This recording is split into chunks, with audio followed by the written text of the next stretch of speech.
रायगड जिल्हा शिक्षण विभाग माध्यमिक यांच्या संयुक्त विद्यमानं दिनांक 2 आणि 3 जानेवारी या 2 दिवसाच्या लेखनिक चर्चासत्रात आजच्या पहिल्या दिवशी आपण प्रथम सत्रामध्ये उद्घाटनाचा कार्यक्रम बरोबरच शिक्षण विभागातील आणि युनिटचे आपले अधिकारी यांची मनोगत यांचं मार्गदर्शन या ठिकाणी आपल्याला लाभलेलं आहे।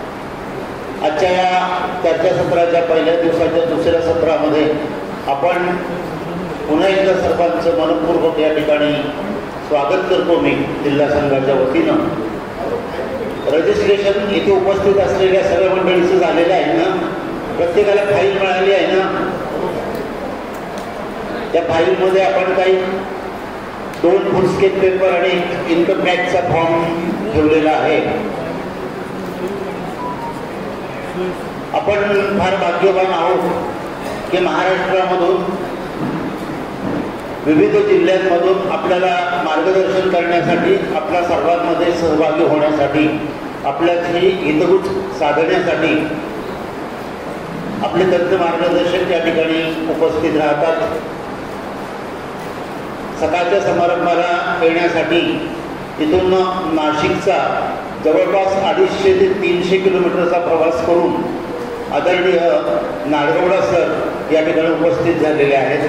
अख्ख्या महाराष्ट्राला नाडगौडा सरांचा परिचय आहे। विशेषतः रायगडला नाडगौडा सरांचा जवळीक संबंध आहे। आम्ही शिक्षकेतर या यूट्यूब चॅनलचं महाराष्ट्रातल्या सगळ्या जिल्ह्यांमध्ये प्रसारण होते आहे आणि त्यातून आपण दर आठवड्याला नवीन नवीन विषयांवर आपल्याला आपल्या शालेय प्रशासनामध्ये अचूक अशी माहिती आपल्याला मिळते। नाशिकमध्ये बसून महाराष्ट्रातल्या सर्व आपल्या सहकाऱ्यांशी हितगुज साधून त्यांचे शंका समाधान आपल्याला ते यूट्यूबच्या माध्यमातूनच मिळत आहेत आणि असे हे नाडगौडा सर आज आपल्या या लेखनिक चर्चासत्रामध्ये आपल्याला मार्गदर्शन करण्यासाठी या ठिकाणी उपस्थित झालेले आहेत। मी जिल्हा संघाच्या वतीनं तुम्हा सर्वांच्या वतीनं आदरणीय नाडगौडा सर यांना व्यासपीठावर बोलवतो आणि जिल्हा संघाचे कार्यवाह आदरणीय खडे सर यांना विनंती करतो की नाडगौडा सरांना त्यांनी सन्मानित करावं। खडगे सर या नाडगौडा सरांना घेऊन या स्टेजवर। खडे सरांनी नाडगौडा सरांचं स्वागत जिल्हा संघाच्या आणि तुम्हा सर्वांच्या वतीने करावं अशी मी त्यांना विनंती करतो।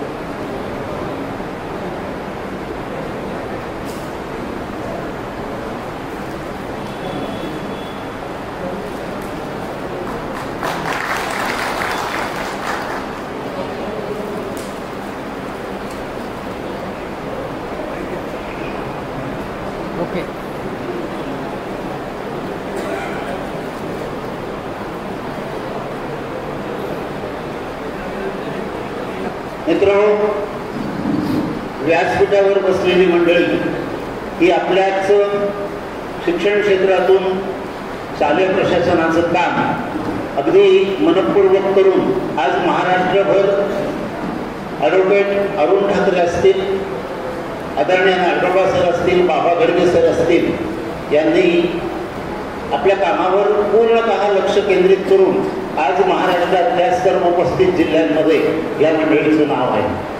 त्यांनी घेतलेली मेहनत, त्यांनी केलेला त्याग आणि मिळवलेलं ज्ञान हे तुम्हा आम्हा सर्वांसाठी बहुमोल असं ज्ञान आहे।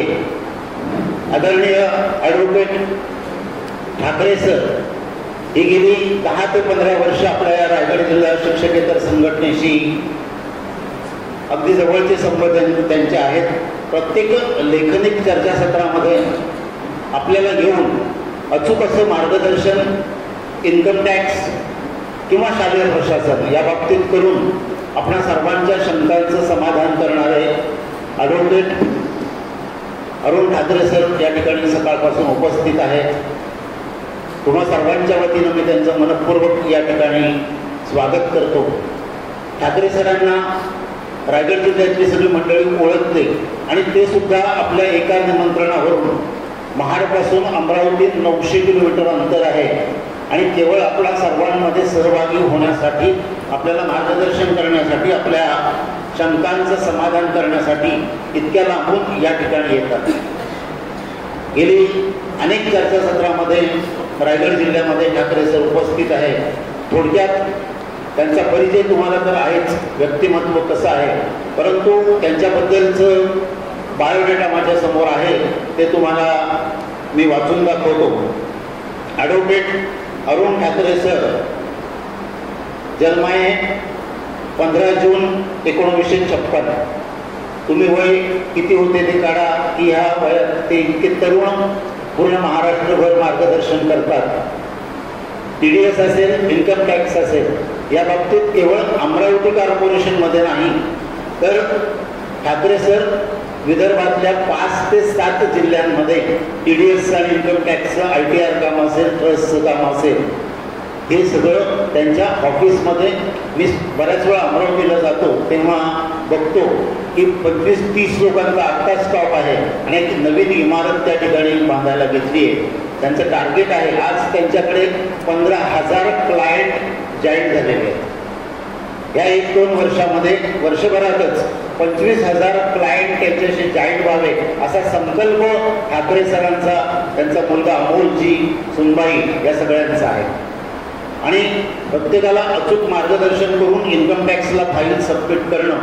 कारण मी पालीमध्ये सरांचा परिचय करून देताना हेच सांगितलं होतं की एका शाळेत सुप्रिटेंडेंट म्हणून काम करताना त्यांनी स्वेच्छानिवृत्ती घेतली. एकच एक काम नको, आपल्याला या क्षेत्रामध्ये समाजकारण असेल, राजकारण सोडून बाकी जी कामं असतील, आमच्या लेखनिक सहकार्यांचे असतील, शालेय प्रशासनाचे असतील, या बाबतीत ठाकरे सरांनी स्वेच्छानिवृत्ती घेतली आणि ह्या कामामध्ये त्यांनी झोपून दिलेलं आहे. LLB केल्यानंतर अनेक दिवस त्यांनी इन्कम टॅक्सची प्रकरणं चालवली इन्कम टॅक्स ऑफिसमध्ये.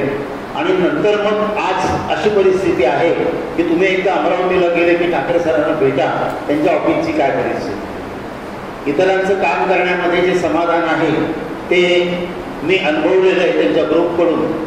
दुर्दैवानं आपली परिस्थिती त्याच्या उलटी आहे की आपण एकच शाळा सांभाळतो आणि आपण सुद्धा आपल्या शाळेचं 100% काम पूर्ण या परिस्थितीला करत नाही. याची फार मोठी खंत वाटते. मला जाणीव आहे की शाळांमध्ये लेखनिकांची संख्या कमी होत चालली आहे, परंतु त्या शालेय प्रशासनातलं परिपूर्ण नॉलेज आपल्याला असण्यासाठी आपण काही वेळ दिला पाहिजे. आपण जास्तीत जास्त वेळ देऊन त्या कामाची पूर्ण माहिती करून घेतली पाहिजे.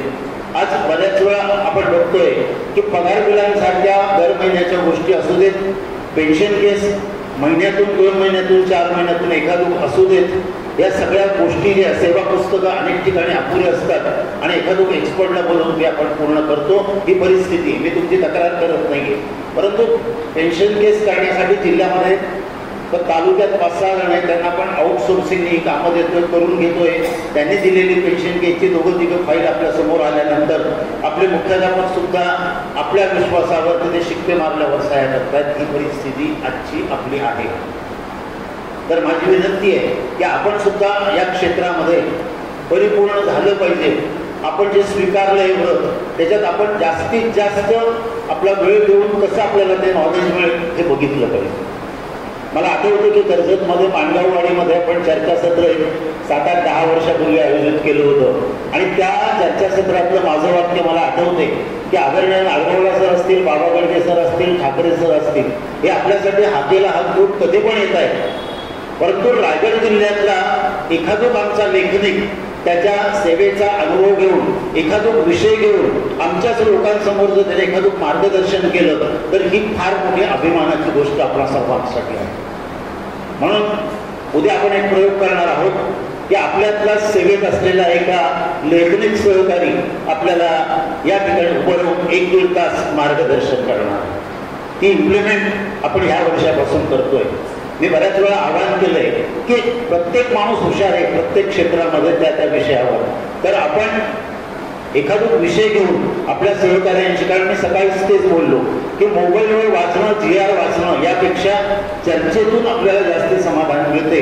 म्हणून आपल्यातली पण काही मंडळी अशी तयार झाली पाहिजे आणि त्यांनी सुद्धा आपलं सहकार्यांना मार्गदर्शन केलं पाहिजे.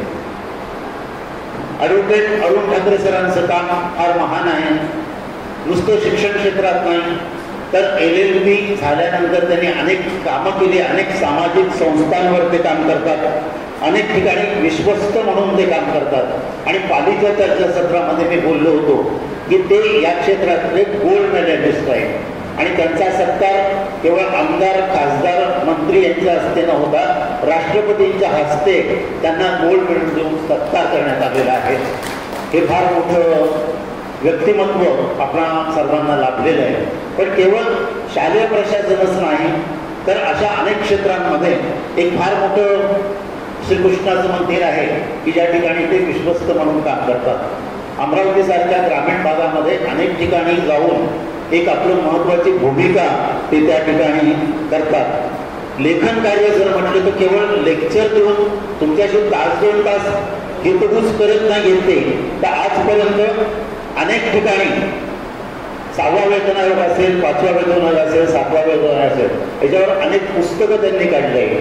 सेवा पुस्तक या विषयावर त्यांचं खूप चांगलं पुस्तक आपण मागच्या चर्चासत्रामध्ये या ठिकाणी आणलं होतं आणि त्याचा फार रजांचे प्रकार असतील, सेवा पुस्तक असतील, पेन्शन केस असतील, या बाबतीत अतिशय चांगली पुस्तकं ठाकरे सरांनी लिहिली आहेत आणि पूर्ण महाराष्ट्रभर त्याचं प्रसारण झालेलं आहे.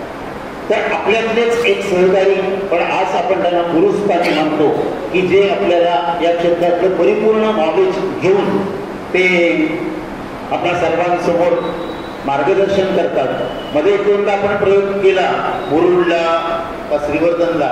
आपण 40 वर्ष CAची प्रॅक्टिस झालेली आहे. देवसर आपण बोलवले होते मला वाटते मुरुडच्या चर्चासत्रामध्ये आणि देवसरांनी इन्कम टॅक्सवर लेक्चर दिलं.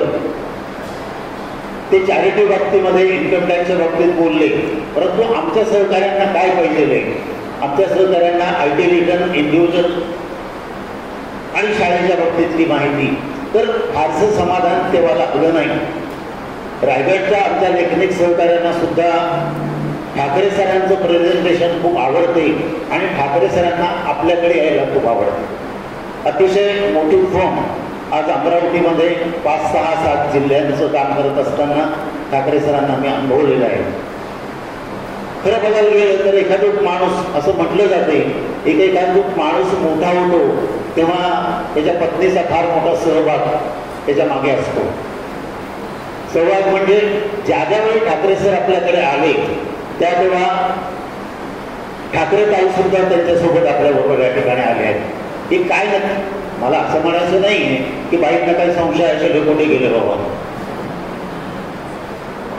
असं काहीच नाही. परंतु ठाकरे सरांच्या कामामध्ये मॅडमचा फार मोठा सहभाग आहे. मुलगा आहे, सुनबाई आहे आणि आज एक फार मोठी फॉर्म त्या ठिकाणी ते चालवत आहेत. त्यांच्याबद्दल बोलायचं तर मला अर्धा तास सुद्धा पुरणार नाही. त्यांचा बायोडेटा माझ्या समोर आहे. अनेक क्षेत्रामध्ये खूप मोठं काम ठाकरे सरांचं आहे. आपल्यातलाच एक सहकार्य आहे, जेवढी तारीफ केली तेवढा मोठा मी नाही आहे. असो, महाराष्ट्राचा आराध्य दैवत शिवराय, छत्रपती शिवराय यांना प्रथम विनम्र अभिवादन करतो. ज्या वास्तूमध्ये आपण बसलो आहोत त्या वास्तूचे भारताच्या संविधानाचे निर्माते भारतरत्न डॉक्टर बाबासाहेब आंबेडकर यांना विनम्र अभिवादन करतो. व्यासपीठावर उपस्थित आपले सर्वांचे पितामह आदरणीय श्री नाळगवडा सर, दुसरे पितामह आदरणीय श्री बाबा गडगे सर यांनाही मी विनम्र प्रणाम करतो. रायगड जिल्हा संघटनेचे अध्यक्ष आमचे जावळे आदरणीय श्री मिलिंद जोशी सर यांनाही दंडवत प्रणाम करतो. संघटनेचे सरचिटणीस संजय खडे सर, कार्याध्यक्ष अशोक उमरटकर सर, खजिनदार आत्माराम भंडागळे सर आणि सर्व पदाधिकारी यांनाही प्रणाम करतो आणि आपणा सर्वांनाही मी नमस्कार करून माझ्या मी 2 शब्द सुरुवात करतो. आजचा विषय आपला जो आहे पगारावर आयकर, सर्वांच्या परिचित असलेला आणि सर्वांना न आवडणारा विषय म्हणजे आयकर. जबाबदारीची कर्तव्याची जाणीव, अधिकाराची जाणीव असते, त्याचप्रमाणे आपल्याला आपल्या कर्तव्याची देखील जाणीव असली पाहिजे. Because rights are coupled with duties. In which book we read our rights, at the foot of that book, your duties are also given. म्हणजे ज्या पुस्तकामध्ये आपले अधिकार दिलेले असतात, आपले राईट्स दिलेले असतात, त्याच्या शेवटी वाचा, इथं कर्तव्य देखील दिलेलं असतं. उदाहरणार्थ द्यायचं झालं तर MAPS रूल्स पहा. रूल्समध्ये आपल्याला आपल्या जे आपल्याला राईट्स आहे आपले ते देखील दिलेले आहेत. राईट्समध्ये तुम्हाला सुट्या किती आहेत, व्हॅकेशन कधी राहील, पगार कसा राहील, वगैरे वगैरे. त्याच पुस्तकामध्ये your duties are also given. तुमची कर्तव्य कोणती आहेत हे देखील दिलेलं आहे. ड्युटीज ऑफ लॉ, बरोबर. आणि म्हणून आपण नेमकं करतो काय की आपल्या अधिकार, आपले राईट्स ते वाचतो आणि आपल्या ड्युटीज विसरतो, ते वाचतच नाही आपण. आणि म्हणून आपल्याला आपल्या जीवनामध्ये, आपल्या कामामध्ये अडचण येते. महाराष्ट्रामध्ये आपल्या अधिकाराची जाणीव करून देणारी, आपल्याला भान आणि ज्ञान देणारी एकमेव जिल्हा संघटना जर तुमची असेल तर ती आपली रायगड जिल्हा संघटना आहे. आणि म्हणून मला त्या संघटनेचा खूप अभिमान आहे, खूप अभिमान. मी जवळजवळ 8-10 वर्षापासून इथे येतो. 31 वर्ष आपल्याला पूर्ण झालेले आहेत असं समजलं आणि 32व्या वर्षात आपण पदार्पण केलं आहे. मला नाही वाटतं कोणत्या जिल्ह्यात दरवर्षी सातत्यानं अशी चर्चासत्र होतात. आणि म्हणून आपला कौतुक केलं पाहिजे, आपलं अभिनंदन केलं पाहिजे. तर आपला आजचा विषय पगारावर आहे. आता त्या विषयाकडे वळूया. मित्रांनो, केंद्र सरकारच्या उत्पन्नाचे 2 घटक आहेत. प्रस्ताव केंद्र सरकारच्या उत्पन्नाचे प्रमुख 2 घटक आहेत. एक घरापासून उत्पन्न आणि एक करेकर उत्पन्न. या दोन्ही घटकामध्ये पहिला घटक म्हणजे घरापासून जे उत्पन्न आहे तो प्रमुख आहे, हा महत्त्वाचा घटक आहे. हा प्रभावशाली कसा करतो याचं उदाहरण जर द्यायचं झालं 22-23 या आर्थिक वर्षामध्ये केंद्र सरकारची एकूण प्रत्यक्ष करापासूनची प्राप्ती 10.2 ट्रिलियन होती. म्हणजे 10.2 लाख करोड इतकं उत्पन्न केंद्र सरकारला प्रत्यक्ष करापासून जातं. आणि अप्रत्यक्ष करापासूनचं उत्पन्न जे आहे ते 13 ट्रिलियन म्हणजे 13 लाख रुपये झालेलं आहे. म्हणजे करापासूनचं जे उत्पन्न आहे ते प्रमुख उत्पन्न आहे. आणि म्हणून हा जो स्रोत आहे, हा जो सोर्स आहे, हा प्रभावशाली ठरतो. आता करामध्ये 2 प्रकार आहेत. एक आहे प्रत्यक्ष कर आणि दुसरा आहे अप्रत्यक्ष कर. प्रत्यक्ष कर म्हणजे डायरेक्ट तुमच्या खिशात हात घालून तो काढणं तुमच्याकडून प्रत्यक्ष कर. आणि अप्रत्यक्ष कर म्हणजे मला सकाळी माझ्या मिसेसनी 100 रुपयाची नोट मागितली, मी ती दिली काढून, हा झाला प्रत्यक्ष कर म्हणजे दिली. आणि एक दिवस तिने मला न सांगता महत्त्वाच्या कामासाठी अर्थात घरच्या घरगुती कारणासाठी तिने मला न सांगता 100ची नोट काढली. तो झाला अप्रत्यक्ष कर. म्हणजे मला स्वतःही न लागू देता माझ्या खिशातून जाणारी रक्कम. म्हणजे हे जे दोन्ही रक्कम आपल्या खिशातून, पण एक प्रत्यक्षरित्या गेली, दुसरी अप्रत्यक्षरित्या गेली, म्हणून तो झाला अप्रत्यक्ष कर. प्रत्यक्ष करामध्ये जसं इन्कम टॅक्स आहे, व्यवसाय कर आहे, प्रोफेशनल टॅक्स आहे, हे प्रत्यक्ष कराची उदाहरणं आहेत. आणि अप्रत्यक्ष कर म्हणजे साठ्यावर लागणारा कर, वस्तूंवर लागणारा कर, व्हॅट वगैरे हे जे आहे, आता GST आला आहे, ही अप्रत्यक्ष कराची उदाहरणं आहे.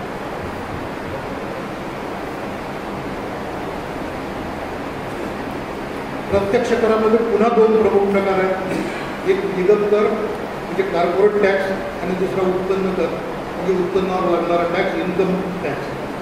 उत्पन्न कर जे इन्कम टॅक्स तो आहे त्याची व्याख्या अशी सांगितली आहे की tax लेव्हिड on earn income or unearned personal income is not income tax.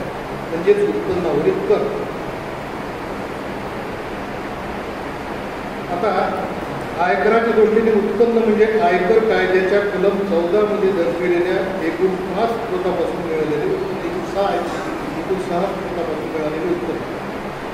असा इन्कम टॅक्स इन्कम म्हणजे काय तसं whatever comes in your pocket or purse by whatsoever means it may be is called income. रस्त्याने जाता जाता जर एखादी bag सापडलेली आहे 1 लाख रुपये होते that is also your income and you have to create income tax on that income. सुद्धा इन्कम समजलं जाईल. पण आपल्याला त्या बाबीकडे जायचं नाही. इन्कम टॅक्स ॲक्टनुसार इन्कमचे किती सोर्सेस आहेत तर 6. ते कसे? पहिला म्हणजे वेतन की टॅक्स ऑन सॅलरीज. दुसरा आहे घरापासून उत्पन्न इन्कम फ्रॉम हाऊस प्रॉपर्टी. तिसरा आहे भांडवली नफा म्हणजे कॅपिटल गेन. चौथा आहे धंदा किंवा व्यवसायापासून मिळालेलं उत्पन्न बिझनेस इन्कम किंवा प्रोफेशनल इन्कम. शेतीपासूनचं उत्पन्न, इतर उत्पन्न, अदर इन्कम. आता आपण जे बसलेलो आहोत ते सगळे सॅलरीशी संबंधित आहे. मला हे बाकीचे स्रोत सांगायची गरज काय? गिराकाला तसं नाही.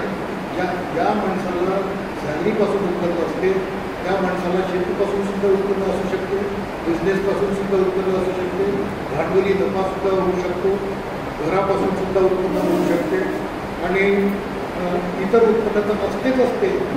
कारण आपल्याला मिळणारा जो पगार आहे तो बँकेत थ्रू होतो आणि बँकेत जमा होणाऱ्या पैशावर व्याज येते.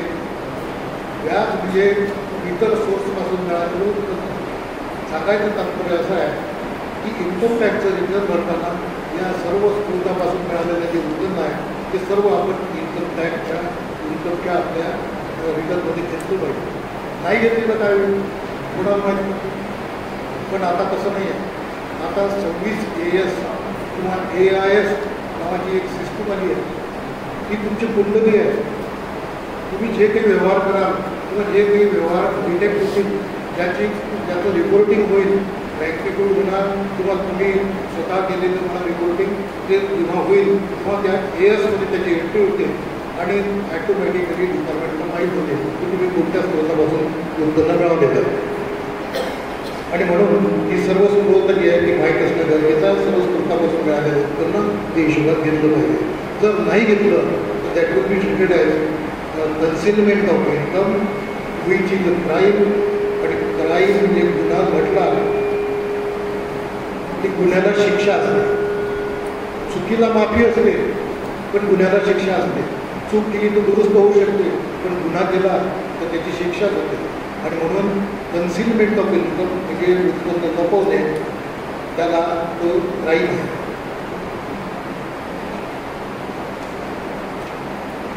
आता त्यानंतर आपण जगातले सर्वाधिक आयकराचे रेट असलेले 10 देशाचं उदाहरण बघू. कोण्या देशामध्ये किती आहे आणि आपल्या भारतात किती आहे.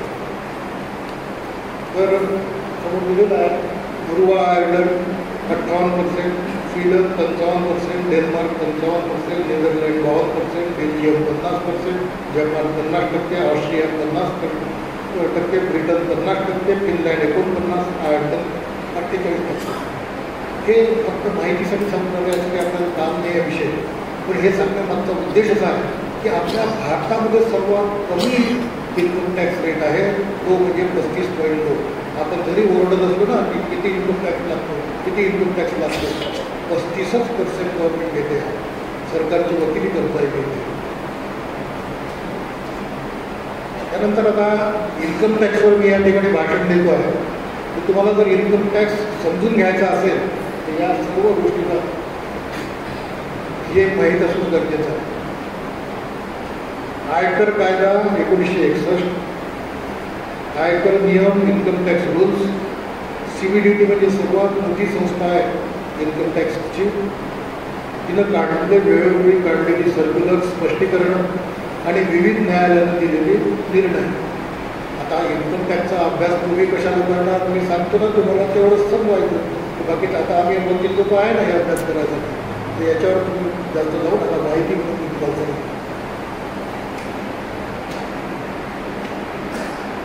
आता बोलूया आपल्याला तुम्हाला ज्याचं काम आहे त्या विषयावर. आर्थिक वर्ष 23-24 साठी पगारातून आयकर कपात करण्यासाठी फेब्रुवारी 24 हा शेवटचा महिना आहे. आर्थिक वर्ष समजते का सगळ्यांना? आर्थिक वर्ष कुठून असते? जून ते मे, बरोबर? एप्रिल ते मार्च. आणि एप्रिल म्हणजे पगारदाराच्या दृष्टीनं कोणता महिना झाला? मार्च ते फेब्रुवारी पगाराच्या हिशोबाने. आणि म्हणून फेब्रुवारी हा शेवटचा महिना. या शेवटच्या महिन्यातून 23-24 या वर्षाचा राहिलेला आयकर करावा लागणार आहे. राहिलेला का म्हटलं मी? कारण नियम असा आहे की tax should be deducted in equal instalments in every month. नुसतं फेब्रुवारी महिन्यात सगळा टॅक्स कापला असं चालणार नाही. टॅक्स आपण जे फेब्रुवारीचं हे करतो विवरणपत्र, त्या विवरणामध्ये मागच्या वर्षीच्या विवरणामध्ये जेवढा टॅक्स आला होता त्यावर थोडासा अंदाजाने पुढच्या वर्षात किती उत्पन्न वाढणार आहे हे गृहीत धरून टॅक्स कॅल्क्युलेट करायचा आहे. आणि जो पुढचा टॅक्स येईल त्याला भागीला 12 करायचे आहे. आणि that should be deducted in equal 12 months. आता 11 महिने आपण कापला जानेवारीपर्यंत आणि उरलेला जो काही टॅक्स आहे तो आता फेब्रुवारीमध्ये कापायचा आहे. आणि म्हणून फेब्रुवारी महिना हा आपल्या दृष्टीने अत्यंत महत्त्वाचा आहे. त्या फेब्रुवारी महिन्याचं कसं कॅल्क्युलेशन करायचं याच्यासाठी मी तुम्हाला एक अगदी सुटसुटीत फॉर्म मी तयार केलेला फॉर्म आहे. आमच्या विभागामध्ये हा फॉर्म चालतो. गव्हर्नमेंट ऑफिसर्सला, शाळांमध्ये सगळं क्लिअर मिळतं. या फॉर्ममध्ये कॅल्क्युलेशन कोणीही करू शकते. अत्यंत सोपं आहे. फक्त वजा करत जायचे आपोआप तुमचा टॅक्स निघेल. शेवटचे जे टेबल दिलेले आहेत त्या टेबलमध्ये दर महिन्यात किती आपला टॅक्स जे दिलेला आहे तो वजा केला की आणि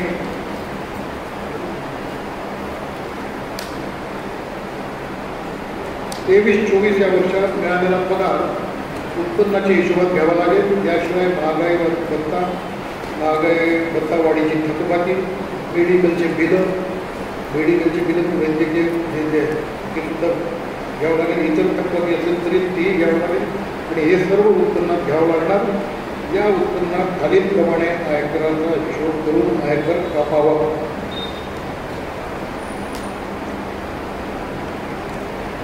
आता कॅल्क्युलेशनचा पार्ट जो आहे तो शिकवायची गरज नाही आहे. तो सरळ आहे, सोपा आहे. फक्त आता आपण या ठिकाणी एवढं पाहू का की आर्थिक वर्ष 23-24 पासून 23-24 पासून त्याचे काय ठळक वैशिष्ट्य आहे, काय बदल म्हणण्यापेक्षा काय ठळक वैशिष्ट्य आहे ते बघू. नवीन कलम 16(1)(a) नुसार, पूर्वी ते 16(1) होतं, आता 16(1)(a) नुसार 50,000चे स्टँडर्ड डिडक्शन म्हणजे प्रमाणित वजावट जी 2005 पूर्वी मिळत होती आणि त्यानंतर मधल्या काळासाठी बंद झाली होती ती 23-24 या वर्षीही लागू आहे. 50,000 झालेली. आयकरावर सेस जो होता तो 3% होता, तो आता 4% झाला आहे. मागच्या 1-2 वर्षापासून 3च्या ऐवजी 4 आहे. 3ला एज्युकेशन सेस म्हणतात आणि एक जो आहे तो हेल्थ सेस म्हणतात. अशा प्रकारे एकूण 4% हेल्थ व एज्युकेशन सेस लागेल. हा हेल्थ एज्युकेशन सेस जो आहे तो कसा कापावा? उत्पन्न आणि त्याच्यावर कॅल्क्युलेट करावा ना, करायचा ना तो आपण कापत मायनस करत आलो. इथे शेवटी जे शिल्लक राहिलं त्याच्यावर 4% कापणार ना, नाही की हो? तर येणारा जो आयकर आहे त्या आयकरावर 4% तो सेस आहे. तिसरी महत्त्वाची गोष्ट म्हणजे आतापर्यंत मिळणारी वाहन भत्त्याची वजावट 18-19 पासून बंद करण्यात आलेली आहे. ती बंद झाली. आता वाहन भत्त्याची सूट मिळणार नाही. वैद्यकीय प्रतिपूर्तीच्या रकमेवर कलम 17 नुसार आतापर्यंत मिळणारी 15,000ची सूट म्हणजे वजावट ती आता मिळणार नाही. 18-19 पासून ती सुद्धा बंद झालेली आहे. मात्र मेडिकलचे बिलाची रक्कम जेवढी काही भेटली ती मात्र तुम्हाला इन्कममध्ये धरावी लागेल. कोणी कितीही दादागिरी केली, कारण हे तर आम्हीच खर्च केले होते, हे तर आमच्या बाजारावर झालेले आहे वगैरे वगैरे, आमच्या उत्पन्नातून गेले, तरीही ऐकायचं नाही. कारण ते परक्युजिट आहे, एक प्रकारचं परक्युजिट आहे. ते मिळालेलं आहे, ते हिशोबात घ्यावं लागतं आणि म्हणून ते हिशोबात घ्यायचं. मात्र त्याच्यावर मिळणारी जी सूट आहे ती आता बंद झाली. मुदती ठेव म्हणजे फिक्स डिपॉझिटवरील 50,000 पर्यंतचे व्याज करमुक्त आहे. कलम AT-TTB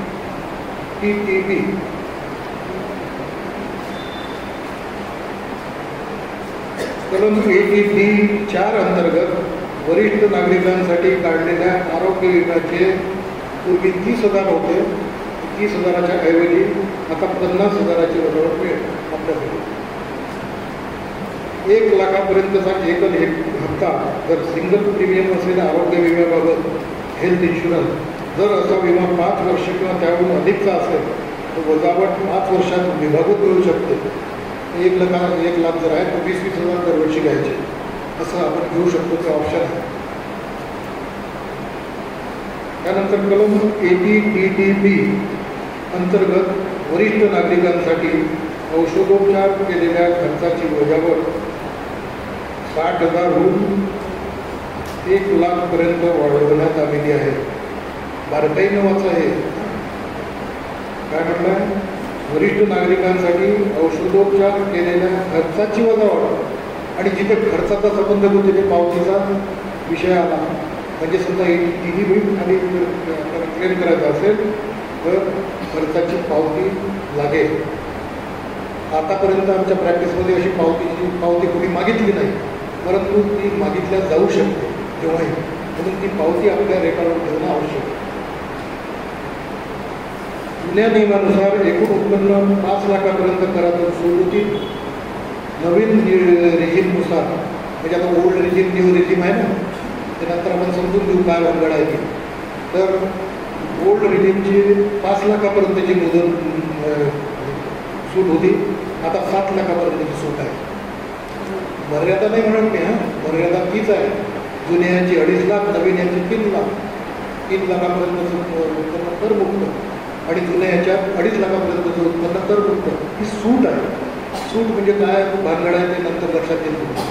म्हणजे कलम AT-7A अंतर्गत वरच्या जुन्या रेजिममध्ये 5 लाखापर्यंतची सूट आहे की 12,500 करातून सवलत मिळत होते आणि आता नवीनमध्ये 25,000ची सूट आहे.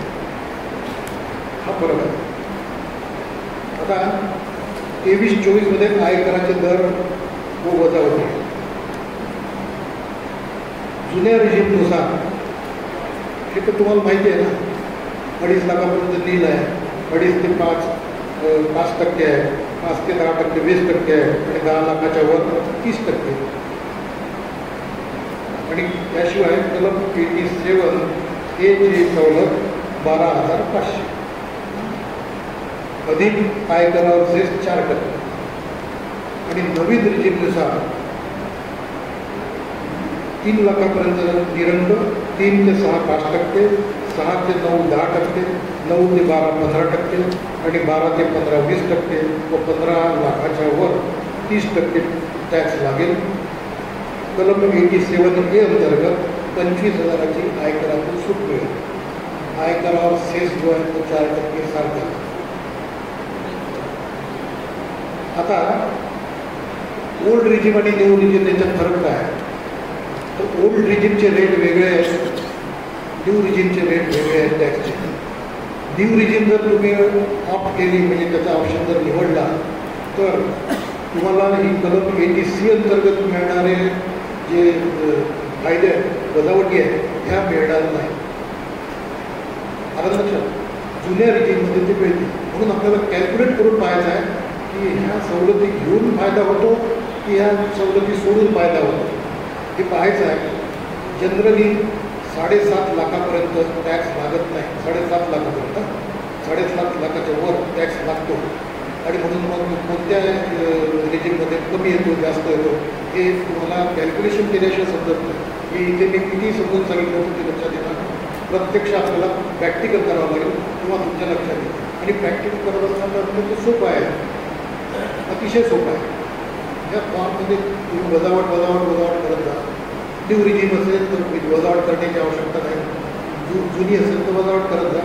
जो राहील शिल्लक ते उत्पन्न त्याच्यावर या रेटप्रमाणे ठरलेल्या रेटप्रमाणे टॅक्स कॅल्क्युलेट करा. ते झालं कॅल्क्युलेशन आणि ठरवा जुनी रेजिम फायद्याची आहे की नवीन रेजिम.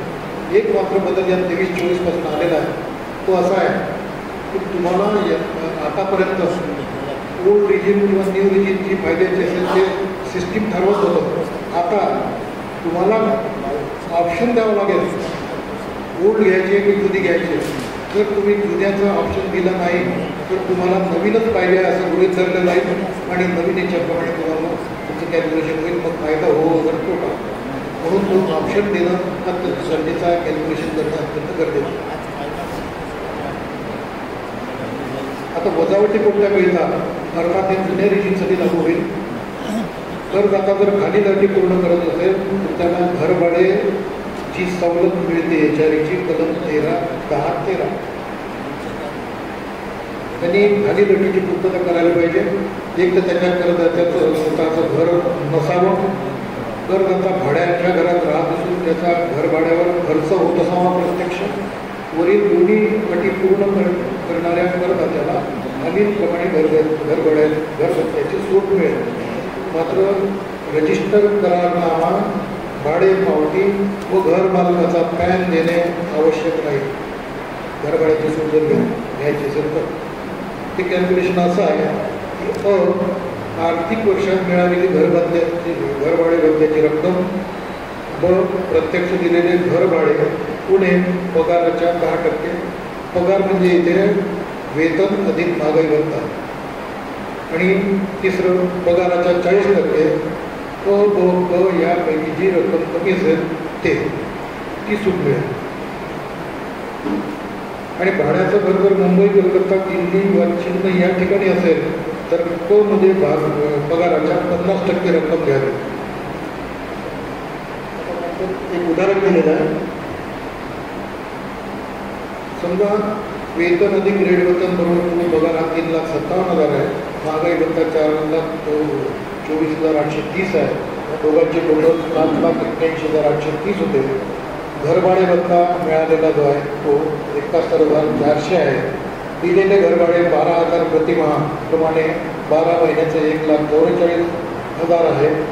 असंतुलित आर्थिक वर्षात मिळालेली घरभाडे भत्त्याची रक्कम 71,400 व प्रत्यक्ष दिलेले घरभाडे उणे पगाराच्या 10% म्हणजे हे कॅल्क्युलेशन केलं आहे 14,400 मायनस 78,183. 78,183 कसे काढले तर 3,57,000 अधिक 4,24,830 गुणिले 10% म्हणजे ती येते 78,183. हे मायनस झाले 1,44,000. उरलेली रक्कम जी आहे ती 65,817 आणि पगाराच्या 40% रक्कम येते 3,12,732. आता ब पैकी जी कमी असेल म्हणजे ब कमी आहे म्हणून या ठिकाणी ब ची सवलत तुम्हाला मिळेल. अर्थात हे सगळं ओल्ड रिजिममधलं आहे हे लक्षात घ्या. जुन्या रिजिममधलं असं काहीच नाही आलं. नंतर व्यवसाय कर आर्थिक वर्षात दिलेला व्यवसाय कर जेवढा काही तुम्ही तुमच्यात कापला गेला आहे त्याची सूट मिळेल 2500 रुपये. गृहकर्जावरील व्याज कलम 24B आयकर कलम 24B आणि दिलेल्या पहिल्या प्रोव्हिजनप्रमाणे निवासी घर विकत घेणे अगर बांधण्यासाठी घेतलेल्या कर्जावरील 2 लाखापर्यंतचे व्याजाची वजावट मिळेल. मात्र त्यासाठी व्याजाचा दाखला सादर करावा लागेल. घर कर्ज जर पती पत्नी दोघांच्या नावाने संयुक्त नावाने असेल तर ती त्या सुटीचं विभाजन होईल. दोघांना 50-50 मिळेल. तिघाच्या नावावर असेल तर 3 जणांत त्याचं विभाजन होईल.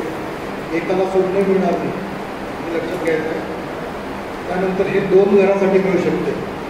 त्याच्यात नुसतं बांधण्यासाठीच नाही तर घर दुरुस्तीसाठीच देखील आहे. पण तापक लोन जर असेल तापक लोनला सवलत मिळत नाही हे लक्षात घ्यायचं. हा बारकावा आहे.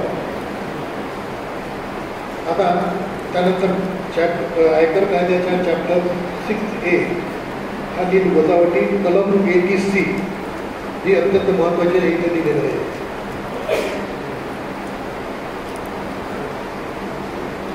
इथे वजावट आहे.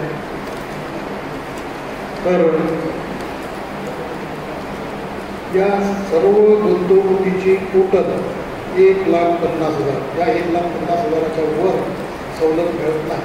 त्याच्यामध्ये घरभाड्याचं व्याज आलं, घरभाडे झालं, गृहकर्जाचं व्याज आलं आणि इतरही गोष्टी आल्या. जशा आयुर्विम्याची पॉलिसी आली, मग ती कोणाच्याही नावाने काढलेली असो, पती पत्नी अथवा मुलांच्या नावे आयुर्विम्याच्या हप्त्याची रक्कम. याच्यात एक बारकावा असा आहे की पॉलिसी जर 1/4/12 पूर्वीची असेल तर सम ॲश्युअर्डच्या 20% जास्त प्रीमियम नको, आणि पॉलिसी जर 1/4/12 नंतरचे असेल तर 10% जास्त प्रीमियमची रक्कम नसावी, ही अट आहे. म्हणून जी पावती आपल्याकडे येते ती तुमची तपासून पहा. सम ॲश्युअर्ड असतेच त्याच्यावर आणि प्रीमियम किती आहे ते एवढं पहा. त्यानंतर कर्मचाऱ्यांनी मान्यताप्राप्त भविष्य निर्वाह निधीमध्ये भरलेली रक्कम GPF, CPF, EPF, PPF, DCPS, NPS याच्यापैकी कोणताही PF असेल तर त्याच्यात भरलेली रक्कम, या कर्मचाऱ्याने भरलेली रक्कम, त्याच्या एम्प्लॉयरने भरलेली रक्कम ही कलम 80C अंतर्गत 3 लाखाच्या मर्यादेपर्यंत त्याच्यात सूट मिळेल. टोटल सगळी 1.5 लाख. राष्ट्रीय बचत प्रमाणपत्र म्हणजे LIC, त्यानंतर unit, PLI, mutual fund, LIC तसेच इतर मान्यताप्राप्त संस्थांचे पेन्शन फंड, NSCवरील व्याज, गट विमा योजना GIS, शेड्यूल बँकेत किंवा मान्यताप्राप्त विमा कंपन्या, केंद्र सरकारने निर्देशित केलेल्या मुदत ठेव योजनेत केलेली गुंतवणूक कमीत कमी 5 वर्षासाठी पाहिजे ती. त्यानंतर केंद्र सरकारने राजपत्रात अधिसूचित केल्याप्रमाणे LIC किंवा इतर विमा कंपन्यांचे ॲन्युटी प्लॅन, पेन्शन प्लॅन असतात. जसं मी एक प्लॅन माझ्या काढला होता, त्या प्लॅनचं मला दर 6 महिन्याला 5,555 रुपये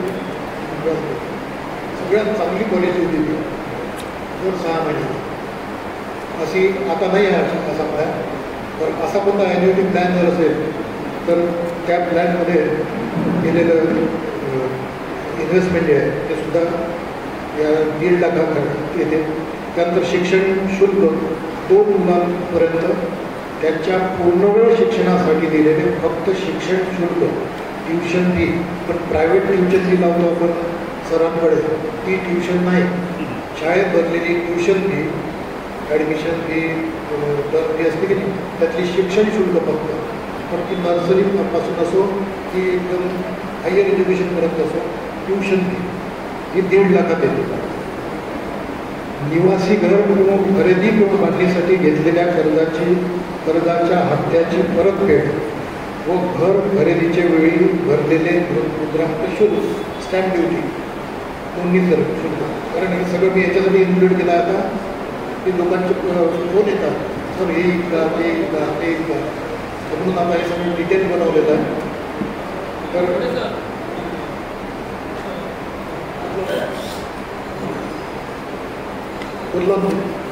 पुढचं पेज घ्या, 17 नंबरचं पेज.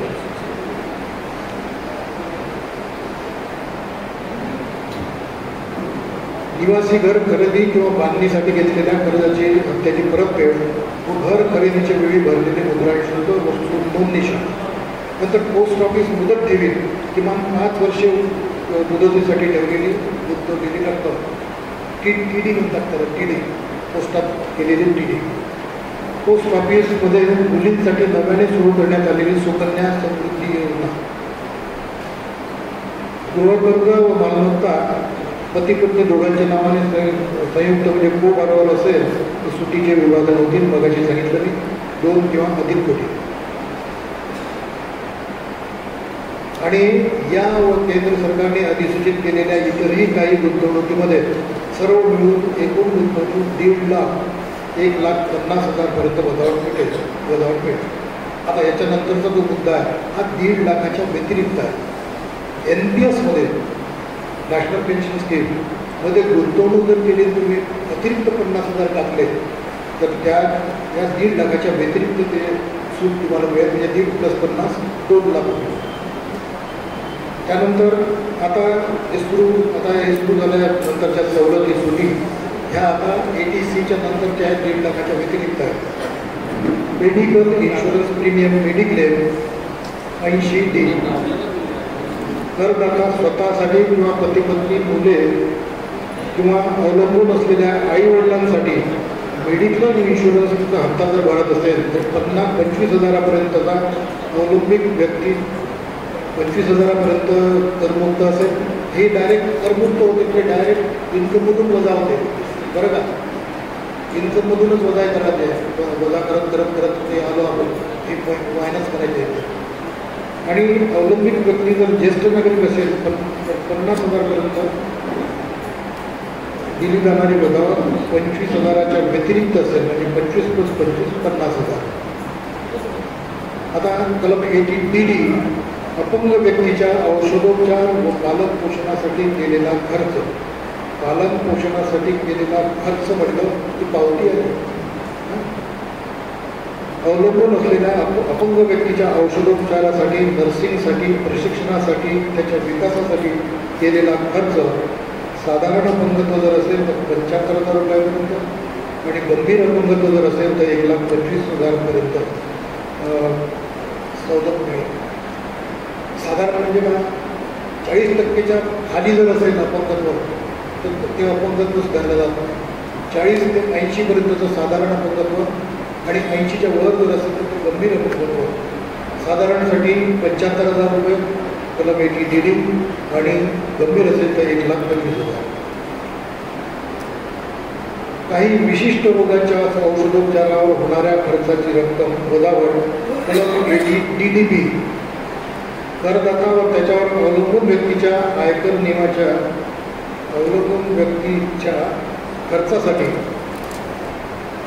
आयकर नियमाच्या नियम 11DD1 मध्ये दिलेल्या रोगांच्या औषधोपचारावर होणाऱ्या खर्चासाठी बारकाईनं आहे का कोणत्या रोगावर होणाऱ्या उपचारासाठी तो कलम 11DD1 मध्ये जे दिलेले आजार आहे त्या आजाराच्या औषधोपचारावर केलेल्या उपचारासाठी हे लक्षात घ्या.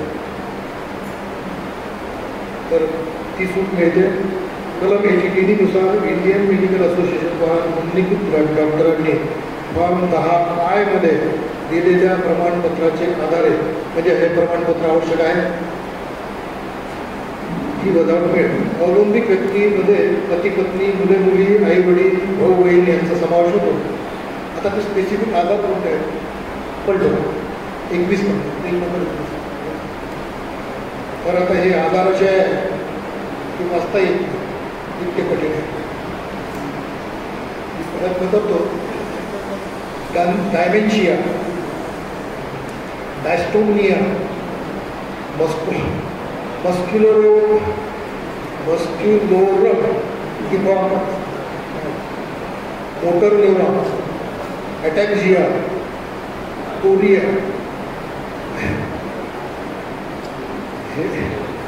हे मी माणसा अपारिया, Parkinson disease, Parkinson disease, malignant cancer, AIDS,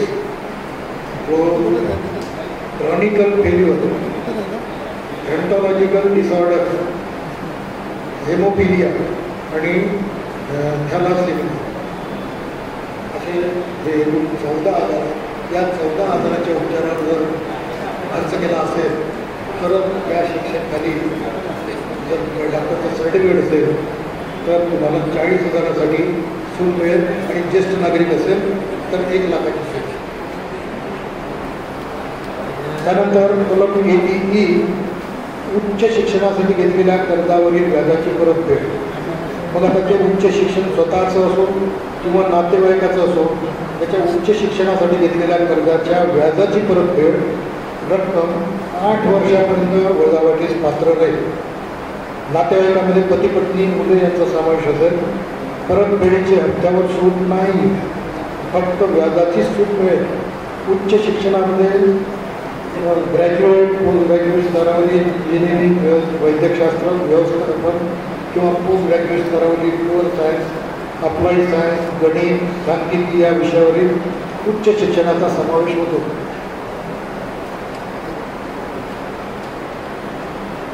त्यानंतर सेक्शन येतो 80G, महत्त्वाचं सेक्शन आहे. काही विशिष्ट सरकारी फंडात दिलेली रक्कम 100% वजावटीस पात्र आहे. उदाहरणार्थ national defence fund, PM relief fund, स्वच्छ भारत कोष, स्वच्छ गंगा अभियान, भूकंप निधी याशिवाय कलम 80G अंतर्गत मान्यता प्राप्त चॅरिटेबल इन्स्टिट्यूटला एकूण ढोबळ उत्पन्नाच्या 10% पर्यंत दिलेली देणगी. लक्षात घ्या, एकूण ढोबळ उत्पन्न, या फॉर्ममध्ये एकूण ढोबळ उत्पन्न दिसेल तुम्हाला, त्याच्या फक्त 10% रक्कम जी आहे, दिलेली रक्कम जी आहे ती वजावटीस पात्र आहे. सर्वच्या सर्व नाही.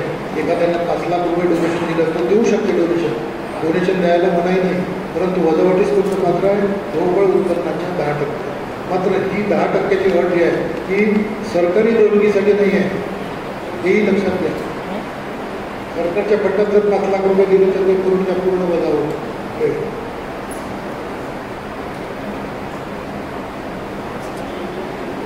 त्यानंतर दुसरी अट अशी आहे की ज्या संस्थेला तुम्ही देणगी देऊन राहिले आहे की त्या संस्थेची मान्यता म्हणजे इन्कम टॅक्स डिपार्टमेंटनं दिलेली मान्यता 80G कलम अंतर्गत ती त्या आर्थिक वर्षाच्या शेवटपर्यंत हवी, म्हणजे 31/3पर्यंतची हवी. तिला 31/3/18 टाकलेला आहे, तर 31/3/18 18चा लेख तयार केलेला आहे म्हणून टाकले. आता ह्या वर्षी आपल्याला 31/3/24 ची मान्यता 80G कलमाखाली असली पाहिजे. अंध अपंग व्यक्तींना मिळणारी वजावट कलम 80U. आयकराचे नियम 11A अंतर्गत सर्टिफिकेट धारण केलेल्या अंध अपंग शारीरिक दुर्बलता 40%पेक्षा जास्त असलेल्या व्यक्तीला साधारण अपंगत्वासाठी 75,000 व गंभीर अपंगत्वासाठी 1,25,000 सवलत मिळते.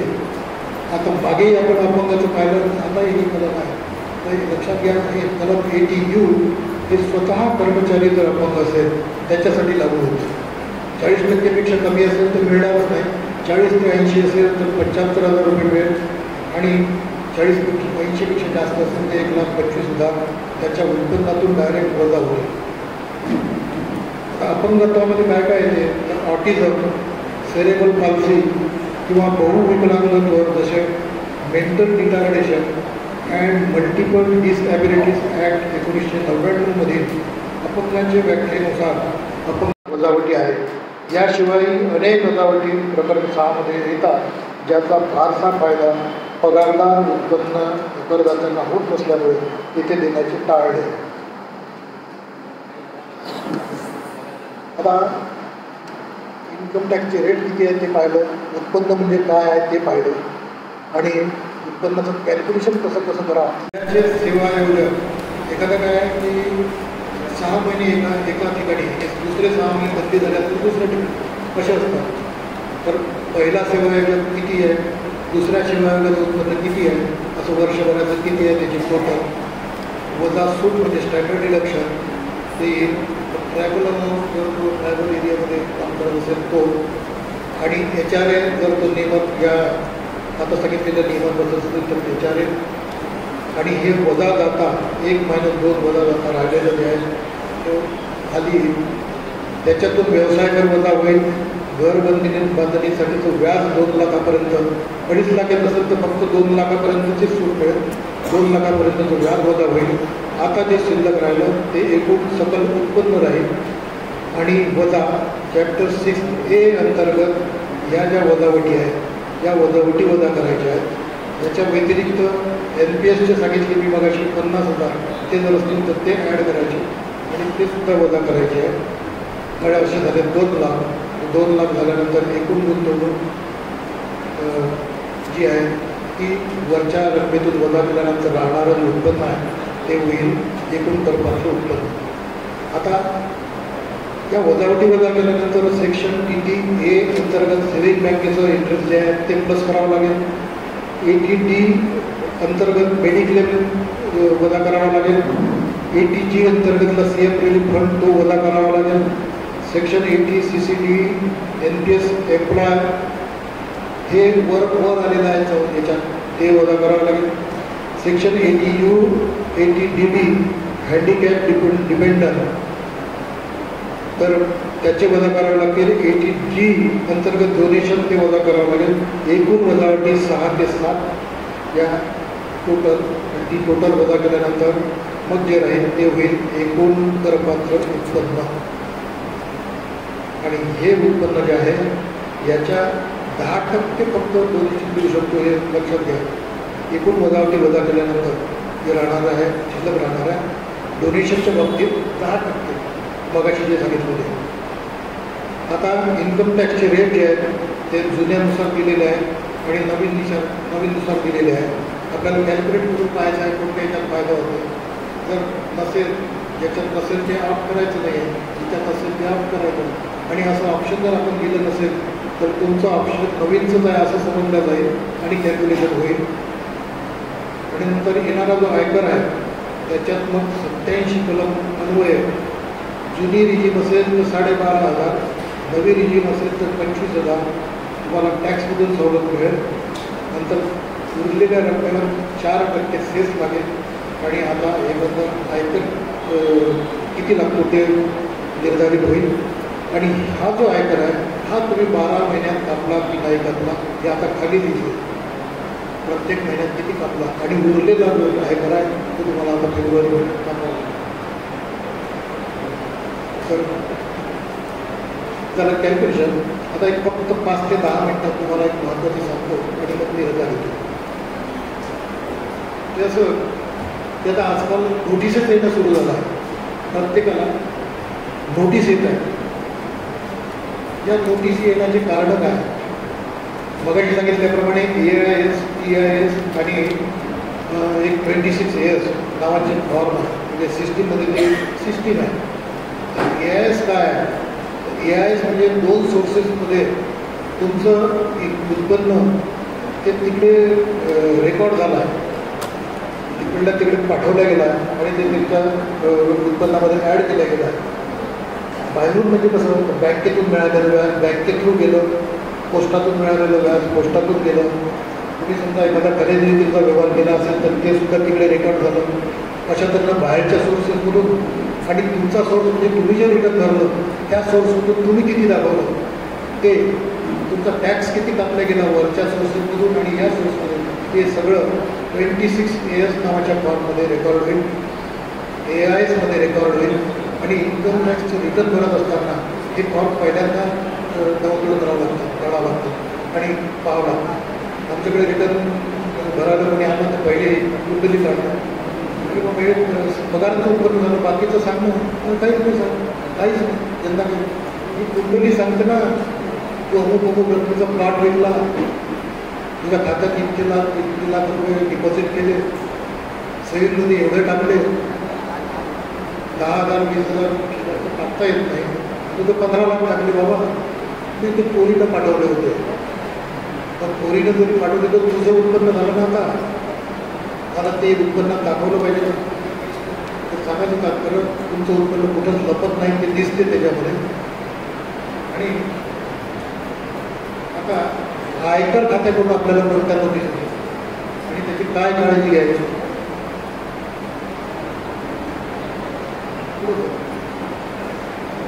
त्याच्या पुढचं ETDS रिटर्न हे वेळेत न भरले. ETDS रिटर्न माहिती आहे ना 24Q होता ना. 24Q पहिले आपण तिमाही रिटर्न भरत होतो. आता ते तिमाही रिटर्न ऑनलाईन भरावं लागतं. त्याच्यात निर्धारित तारखा आहे. ते वेळेत न भरणे त्याच्यात निर्धारित तारखा आहे. ते जर त्या तारखेत नाही भरलं तर नोटीस येणं स्वाभाविक आहे. आणि ETDS रिटर्न अचूक भरणे. आता ते कसं असतं अचूक. आता ही आयकर जमा करण्याची पद्धत वगैरे तुम्हाला सांगायची गरज नाही. पगार झाल्यानंतर 7 दिवसाच्या आत ती बँकेत चलनाद्वारे भरावं लागतं. त्यानंतर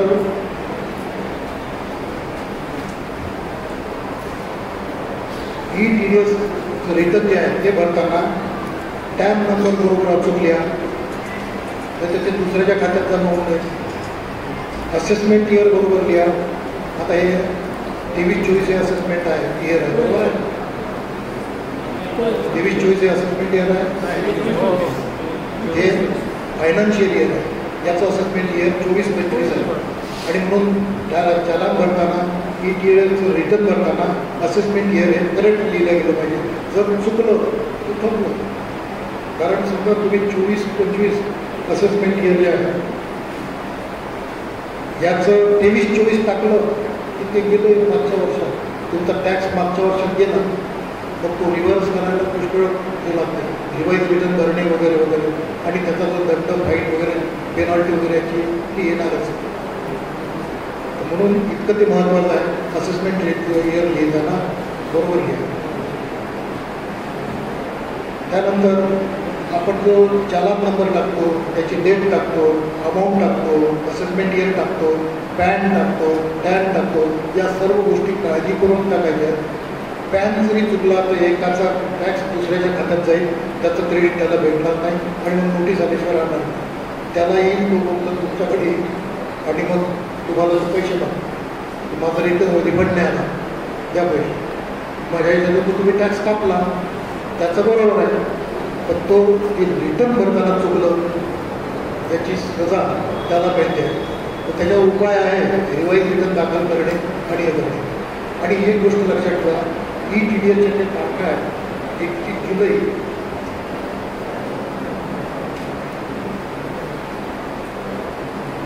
31 जुलै, पहिलं रिटर्न आहे एप्रिल ते जून 31 जुलै, जुलै ते सप्टेंबर दुसरं रिटर्न ऑक्टोबर 31, तिसरं रिटर्न ऑक्टोबर ते डिसेंबर 31 जानेवारी, आणि चौथं रिटर्न जानेवारी टू मार्च हे 31 मे.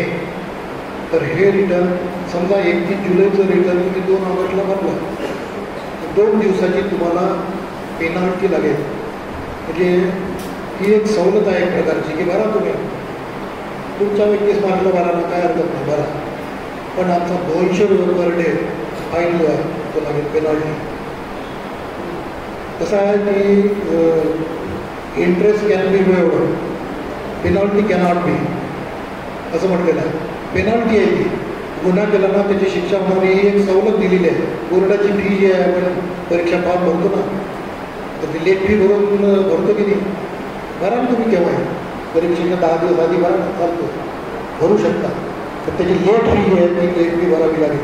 लेट फी कॅनॉट बी वेव्हड असा कायदा आहे. पण कोणत्याही कोर्टात जा, सुप्रीम कोर्टात जरी गेले तरी तुमची लेट फी माफ होणार नाही. पेनॉल्टी कॅन बी वेव्हड, एखाद्या वेळेस दंड केलेला आहे तो कमी जास्त होऊ शकतो.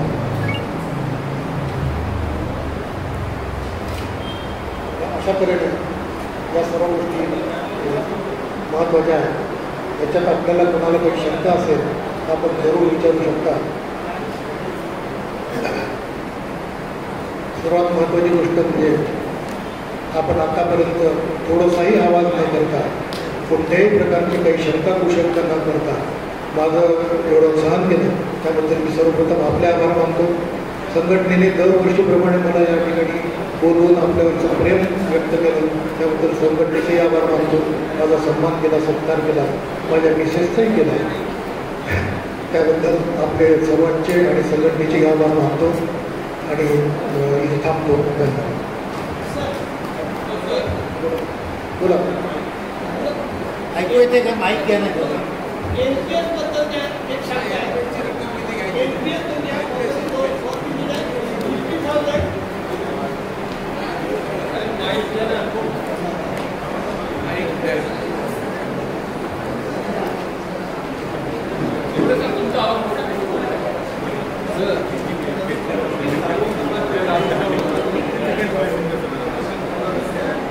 सर स्टँडर्ड तुम्ही विचारतो.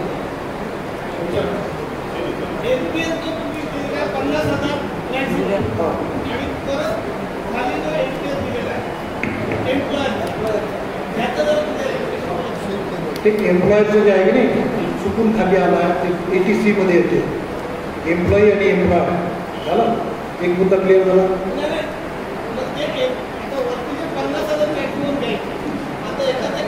त्याच्याबद्दल सांगतोय मी ते 50,000 जे आहे NPS स्टेट बँकेमध्ये किंवा इतर कोणत्याही राष्ट्रीयकृत बँकेमध्ये NPSचा अकाउंट जर उघडला एक्स्ट्रा तर ते त्या 50,000 1.5 लाखाच्या व्यतिरिक्त सूट मिळते.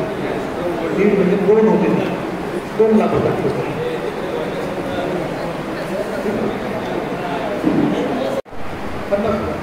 आणि न्यू आणि ओल्ड ही दोन्ही ह्याच्यात